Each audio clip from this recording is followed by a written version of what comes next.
تیسری گواہی جسم کے اعضاء کی، اور چوتھی گواہی اعمال ناموں کی، اور پانچویں گواہی زمین کے وہ حصے جن پر بیٹھ کر انسان کوئی عمل کرتا ہے، چلتے پھرتے کرتا ہے، بیٹھ کر کرتا ہے، فرمایا وہ زمین کے حصے وہ گواہی نہیں پڑے۔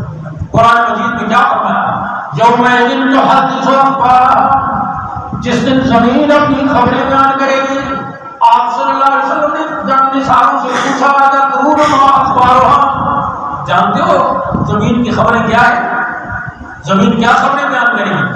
آپ کریں اللہ و رسول عالم، اللہ اور اس کے رسول بہتر جانتے ہیں زمین کیا خبریں بیان۔ آپ نے فرمایا زمین یہ خبریں بیان کرے گی، اس شخص نے میری پشت پر بیٹھ کر یہ نیکی کی، اس نے یہ گناہ کیا، نیکی کی خبریں بھی بیان کرے گی، گناہ کی خبریں بھی بیان کرے گی۔ فرمایا کہ زمین کی خبریں، یہ 5 قسم کی گواہیاں میرے اور آپ کے اعمال پر قیامت کے دن پیش ہوں۔ اب آپ غور کرو، اگر آدمی کو یہ یقین ہو کہ میں اس طریقے سے لگا ہوتا ہوں کہ میری کوئی حرکت ایسی نہیں ہے جو اللہ کے علم سے باہر ہو، اور پھر اللہ کے بتانے سے ہی حضور اکرم صلی اللہ علیہ وسلم کی گواہی دیں گے، اور پھر اعمال نامے اور جسم کے اعضاء کا ریکارڈ اور زمین کا ریکارڈ سارے کا سارا میرے اعمال پر گواہی دے گا۔